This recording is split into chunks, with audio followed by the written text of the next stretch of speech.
नमस्कार मित्रांनो, घरोघरी मातीच्या चुली या मालिकेमध्ये आज आपण पाहणार आहोत. बरं आलेली असते, छान मूड असतो. गुड मॉर्निंग जानकी वहिनी, काय करायचंय सांगा, तुम्हाला मदत करते मी. झाली माझी बस, तू मी आवरते. काय ग, रोज तूच करते, मला कधीतरी करू दे ना ग काहीतरी. की मला पण काहीतरी बनवायचंय, असं काहीतरी बनवायला शिकवते. स्पेशल भारी असणार आहे, एकदम भारी. नक्की मी तुला सगळं शिकवणार आहे. सुरुवात आपण पोह्यांपासून करूया. छोट्या छोट्या गोष्टींपासून आपण सुरुवात करू. सगळ्यांना पोहेच आवडतात, जास्ती आपल्या घरात पोहेच बनतात. मग पोह्यापासून सुरू करूया. 2-3 पाण्याने धुवून दे मला, मग ते ऑटोमॅटिकली भिजले जातील. ऐश्वर्या म्हणते ठीक आहे, मी धुते. आता फोडणी कशी तयार करायची ते सुद्धा जानकी सांगत असते. पोहे कसे भिजवायचे, कसे पोहे बनवायचे, सगळं सगळं काही डिटेलमध्ये ऐश्वर्याला सांगत असते. कारण ऐश्वर्याला सुद्धा जानकी सारखा छान असा स्वयंपाक शिकायचा असतो. ऐश्वर्या म्हणते वा, खूप सोपी रेसिपी आहे. जानकी म्हणते हो ना, सोपी आहे ना, चल फोडणीला तू टाक. ए बाई, आज नाही आज नाही आज नाही, आज राहू दे, उद्या परवा टाकेन मी. आज नाही, आज तू बनव, मी बघते फोडणी कशी करायची. त्यासाठी सोपी नाहीच आहे, डिफिकल्ट रेसिपी आहे, पण तू म्हणतीयस म्हणून सोपी आहे.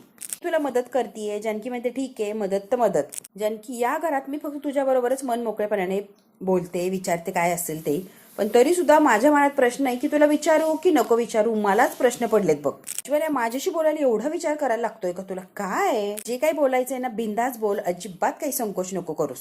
हो, पण कसं बोलू, काय बोलू, मला कळतच नाहीये ना. मी जे काही बोलणार आहे ना, त्यानंतर मी चुकीची वाटू शकणार, माझं बोलणं काहीतरी विचित्र वाटणार, पण मला हे बोलणं गरजेचं वाटतंय म्हणून मी तुझ्याशी बोलती. माझा एक अंदाज आहे म्हणून मी तुला विचारते. ऐश्वर्या, कशाला काय किंतु परंतु करती? विचार की जे विचारायचंय ते. जे काय असेल ना ते स्पष्टपणे बोल ना. काय ऐश्वर्या आढेवेढे घेतेस ग? कुणाला दुसऱ्याला विचारायला चालली का मलाच विचारतीये ना? विचार की. हे बघ जानकी, शरूताई आपल्या घरात जेव्हापासून आल्या, जे जे काही घडतंय ते काय आपल्याला काय सांगताय ना, ते सगळंच काही बघून ऐकून मला एक प्रश्न पडलाय आणि प्रश्न खूप महत्वाचा आहे, तो ऐकस तू. कसला प्रश्न? एक मिनिट. शरूताईंच्या बाबतीत जे काय झालंय, त्यांच्या आयुष्यात जे काय झालंय चाललंय, त्याबद्दल खरंच खूप वाईट वाटतंय मला. त्याबद्दल काही म्हणणंच नाही. त्या बाबतीत जे काय झालंय ते दुश्मनाच्या बाबतीत सुद्धा घडायला नको. शेवटी ते आपल्या शरूताई आहेत, त्यांच्या बाबतीत तर नकोच होतं व्हायला. हे त्या सगळ्या विचाराने सुसाईड करायला लागणं त्यांना, हे सुद्धा वाईटच आहे. त्याबद्दल सुद्धा माझं काही म्हणणंच नाहीये. पण मला असं म्हणायचंय, शरूताईंना जीव द्यायचाच होता, मग त्यांनी त्यांच्या घरी दिला असता की नाही? आपल्या घरी येऊन एवढा सगळा तमाशा करायची काय गरज होती? म्हणजे बरोबर आहे की नाही जानकी? तूच मला जीव द्यायचा होता, गुपचूप त्यांच्या घरी देता आला असता. आपल्या घरी येऊन एवढा सगळा तमाशा करायची काहीच गरज नव्हती, असं मला म्हणायचंय. जानकीने ऐश्वर्याचं सगळं ऐकलेलं असतं. ऐश्वर्या, तुला नेमकी काय म्हणायचंय, नक्की मला सांगतीस का? जानकी, मला असं वाटतंय ना, शरूताई हे सगळं घाबरवण्यासाठी, जाणून बुजून आपल्याला दाखवण्यासाठी मुद्दामून सगळं काही करताय, मनापासून काही करत नाहीये, फक्त त्या नाटकं करताय, असं मला म्हणायचंय.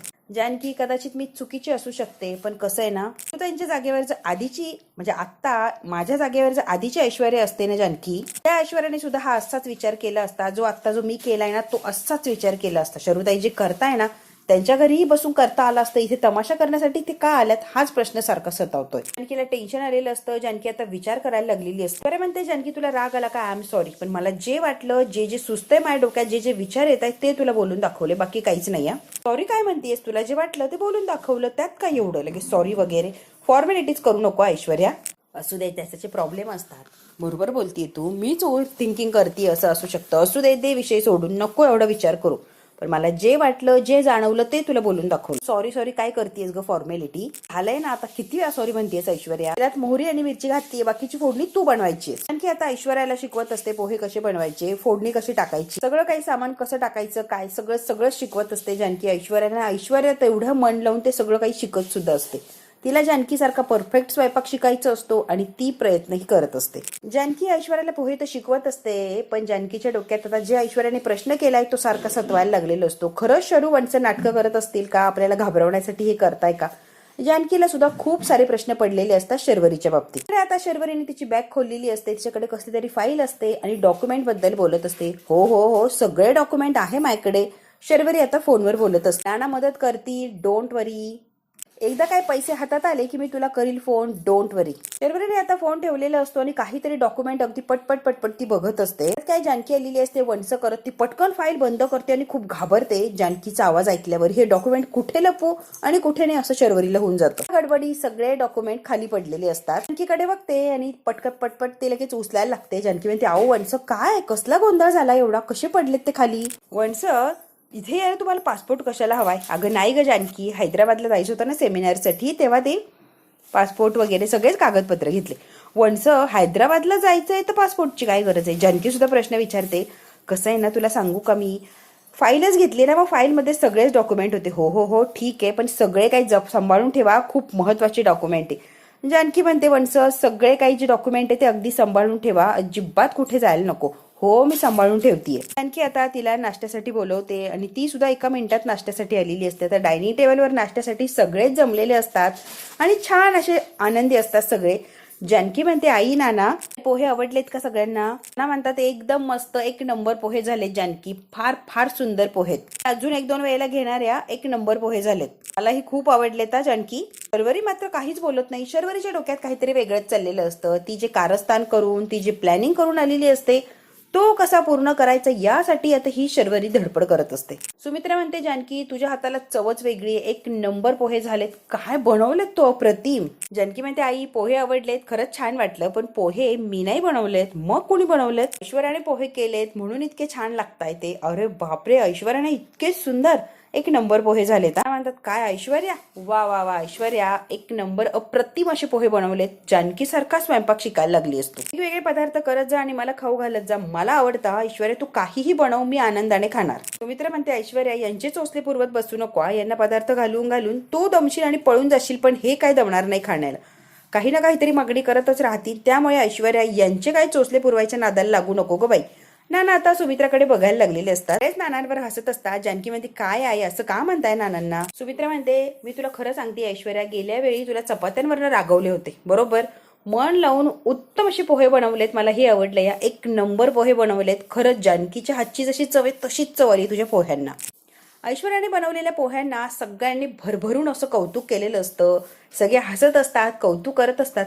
शर्वरीचं डोकं मात्र काहीतरी वेगळंच प्लॅनिंग करत असतं आणि ती या विश्वामध्ये नसते, तिचं वेगळंच काहीतरी चाललेलं असतं. ऐश्वर्या म्हणते खरं तर जानकीने मला शिकवलं आणि म्हणून जमलं, नाही तर मला माझं काही जमलंच नसतं. खरं क्रेडिट जानकीचं आहे, तिने मला एवढं मन लावून शिकवलंय म्हणून मी प्रयत्न केलाय. अवंतिका म्हणते बरोबर आहे, वहिनीने शिकवलंय तिथपर्यंत बरोबर आहे. वहिनींच्या बरोबर इतके दिवस राहून मला जमलं नाही, ते तुला जमलंय ना, त्याचं कौतुक आहे ऐश्वर्या. इतक्या दिवसात मी काहीच शिकले नाही वहिनींकडनं, तू एवढ्याशा दिवसात सगळं काही शिकली, खरंच कौतुक करण्यासारखी गोष्ट आहे. शर्वरी पोहे वगैरे काही खात नसते, यांच्या बोलण्याकडे तिचं लक्षही नसतं, तिचं वेगळंच काहीतरी चाललेलं असतं. आता नाना सुमित्रा सगळ्यांचंच लक्ष जातं की या शर्वरीचं चाललंय तरी काय. अरू तुला पोहे आवडले नाही का ग? बरं पण ती पोहे बिहे जरा बाजूला ठेवायचे का? महत्वाचा विषय तो काढायचा का? बाद झालं असेल हे पोह्यांचं पुराण. महत्वाच्या विषयावर बोलायचं होतं, वेळ असेल तर बोलू का मी?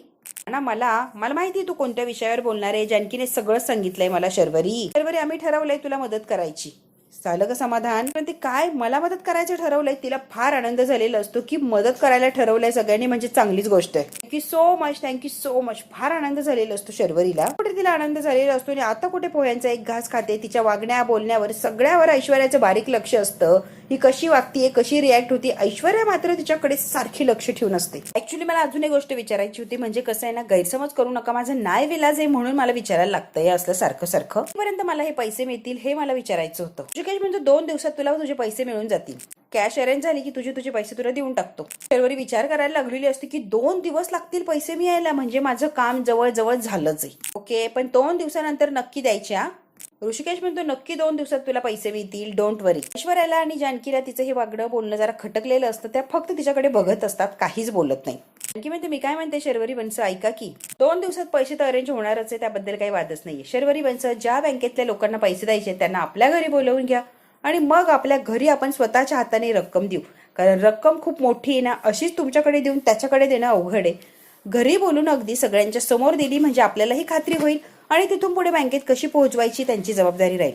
त्यामुळे शर्वरी वंश प्लीज त्या बँकेतल्या लोकांशी कॉन्टॅक्ट करा आणि त्यांना इथपर्यंत बोलवा. शर्वरीला असा काय राग आलेला असतो त्यांना, म्हणजे तुम्हाला वाईट नका वाटून देऊ. आजूबाजूला काय चाललंय, चोऱ्या माऱ्या भामटेगिरी, काय कसली लोक आहेत. कुणाचीही कशाची रिक्स नको म्हणून त्या लोकांनाच आपण घरी बोलूया आणि डायरेक्ट सगळ्यांच्या समोर पैसे देऊन टाकू. कसं आहे ना वंश, बरोबर बोलतीये ना मी? काय एवढे रिस्क आहे? काय रिस्क नाहीये, मी जाते स्वतः पैसे घेऊन. देईल तेवढी आहे की जबाबदार मी, एवढी पण नाहीये मी लहान की एवढे पैसे देऊ शकत नाहीये. रिलॅक्स, देईल मी पैसे. त्यांना म्हणतात नाही शर्वरी, एवढी मोठी रक्कम देतोय, एवढी मोठी रिक्स घेतोय, तर त्या लोकांना इथपर्यंत बोलवायलाच हवं. तुझ्या हातात आम्ही पैसे देणार नाही आणि कुठलीही रिक्स घेणार नाहीये. इथपर्यंत बोलव, मग डायरेक्ट त्यांना पैसे देऊया. 2 दिवसात त्या मंडळींना इथे बोलव, आपण सगळ्यांच्या समोर त्यांना सगळी रक्कम देऊया. अच्छा, म्हणजे तुमचा माझ्यावर विश्वासच नाहीये, हो तर हो की नाही, मी फ्रॉड वगैरे करेल म्हणून तुमच्या समोर पैसे द्यायला लागतात, कारण माझ्यावर विश्वासच नाहीये. नाना म्हणतात हे बघ, उगाच काही वेगळा विचार करू नकोस. शर्वरी दुसरा ड्रामा करते, कशाला तुम्हाला पैशांसाठी विचारलं, तिकडेच काहीतरी करायला हवं. एवढं का चिडचिड करताय? तुमच्या भल्यासाठी किंवा तुमच्या सिक्युरिटीसाठीच बोलतोय आणि काळजीनेच बोलतोय ना आम्ही. अरे वा, आता तुझ्याकडे पण कारण आहे का? वा वा, अवंतिका म्हणजे तू पण शिकवायला लागलीयस. एवढी सगळं कारण असेल तर समोरच्याला असंच वाटणार ना, एवढा खटाटोप आहे, एवढी अटी आहे, तर नकोच बाबा, याच्याकडे पैसेच मागायला नको. कशाला आपण समोरच्याची मदत घेतोय?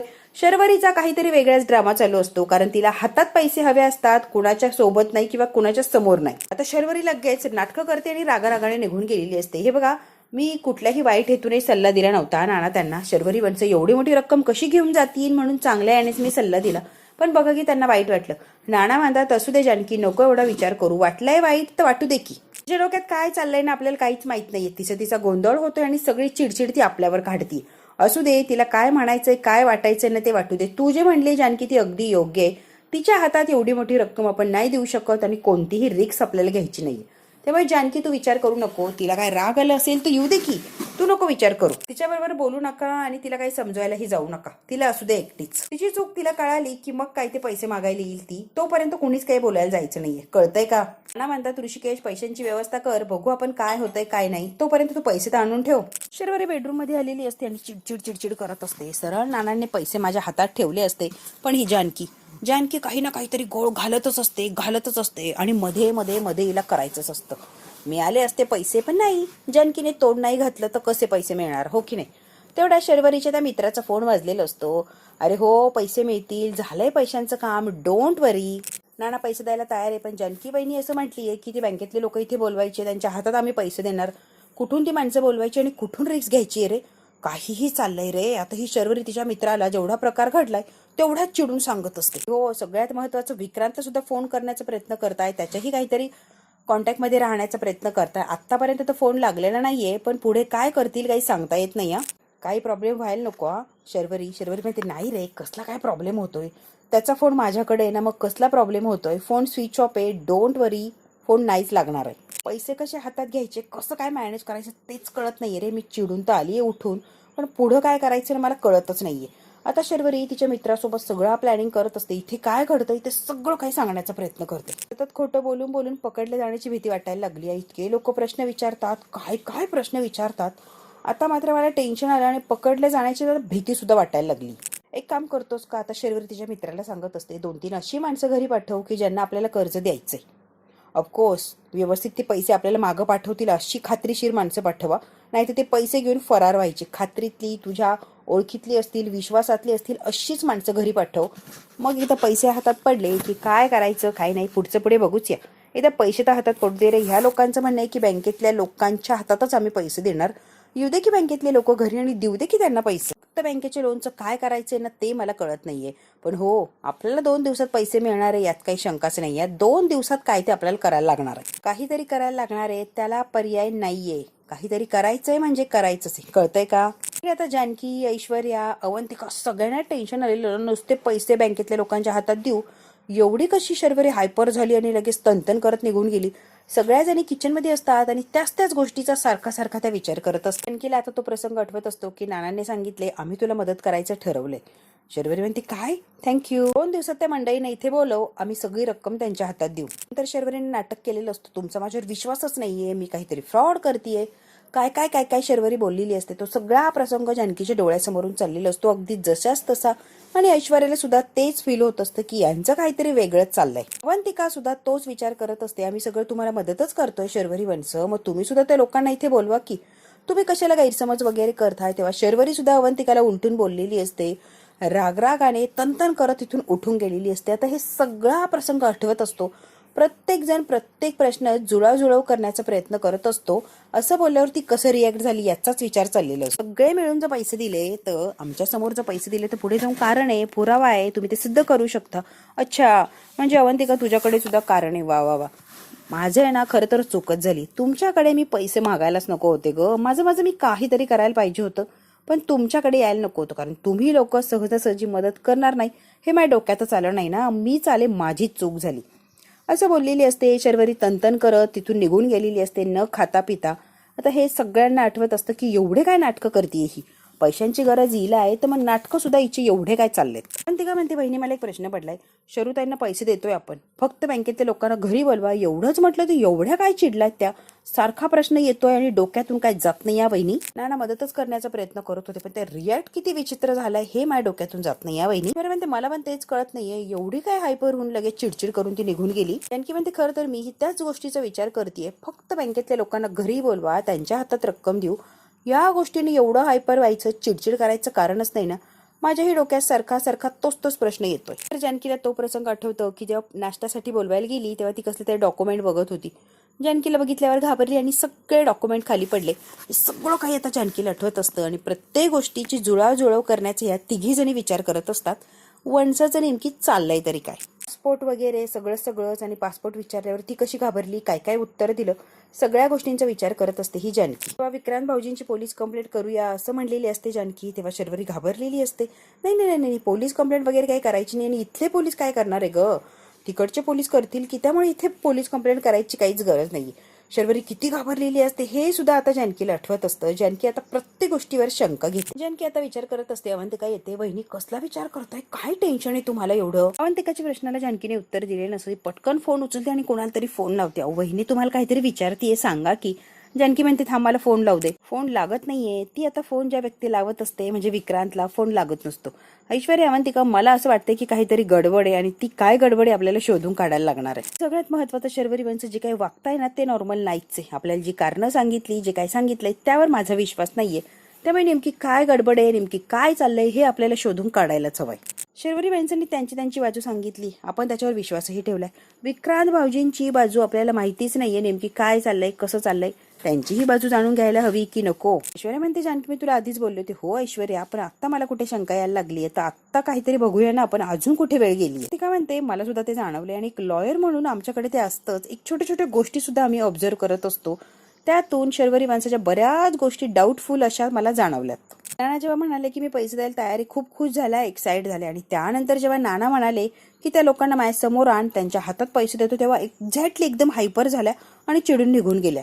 की ऐश्वर्या दोघीही म्हणतात ही गोष्ट आमच्याही लक्षात आली ग, त्या किती चिडल्या आणि पटकन तिथून निघून गेल्या. गोष्ट अजून एक सांगू का, अवंतिका म्हणते विक्रांत भाऊजी सोडून गेले याचं काही दुःख वगैरे झालेलं नाहीये त्यांना फक्त पैशांशी मतलब आहे. विक्रम भाऊजींशी काही एक देणं घेणं नाही. अजून एक गोष्ट मी बोलायची होती पण बोलली नाही, त्यांनी जे नस वगैरे कापायचा प्रयत्न केला ते फारच विचित्र होतं, म्हणजे काहीतरी वेगळंच वाटलं, नाटकं केल्यासारखं.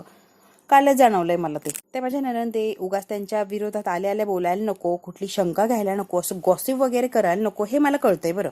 पण जे दिसलं, जे जाणवलं ते मी तुम्हाला सांगते. तर जानकी, ऐश्वर्या, अवंतिका तिघी मिळून सारख्याच डोक्याने विचार करत असतात आणि आता शर्वरीचं सत्य सगळ्यांच्या समोर लवकरात लवकर येणार यात काही शंकाच नाहीये. पण ती काय म्हणते, हे सगळं त्यांनी घाबरून देण्यासाठी का केलं नसेल, करू पण शकतात ना, फक्त आपल्याला घाबरवण्यासाठी. जानकी आणि ऐश्वर्या एकमेकींकडे बघत असतात. वहिनी अशा काय बघताय तुम्ही एकमेकींकडे. जानकी म्हणते, एक्झॅक्टली अवंतिका, ऐश्वर्याने मला हेच सांगितलं, तू जे काही प्रश्न पडले, जे काही तुला खटकलंय तेच ऐश्वर्याने मला तुझ्या येण्याच्या आधी सांगितलंय. जानकी, ऐश्वर्या, अवंतिका तिघींचेही एक विचार असतात आणि तिघींना एकच गोष्टीचा प्रश्न पडलेला असतो, ती एकमेकींना सांगतात. आता मात्र तिघी सुद्धा कामाला लागलेले असतात. ऐश्वर्याला आधी म्हटलं होतं की इतकेच कोणाला जज करायचं नाही, पण अवंतिका आता जज करायची वेळ आली आहे. जानकी म्हणते, अरे देवा, नाही असं होऊ शकत नाही. एखाद्या माणसाला जर जीव द्यायचं असेल तर तो असा बोबाटा करणारच नाही. सगळ्यांच्या समोर येऊन जीव देण्याचा प्रयत्न का करेल. एवढ्या अडचणीत असल्यावर आपल्या घरीच हा प्रयत्न केला असता. अगदी बरोबर आहे, तुमच्या दोघींचं म्हणणं पटायला लागलंय मला आता. बोबाटा जेव्हाच करतो जेव्हा कुणाला तरी घाबरायचं असतं, आपलं काम करून घ्यायचं असतं, दिखावा करायचं असतो तेव्हाच. एक्झॅक्टली बहिणी, मुद्दा हाच आहे. पण काय झालं असेल की ज्यासाठी एवढं मोठं नाटक करायला लागतं, तेही आपल्याच माणसांच्या समोर.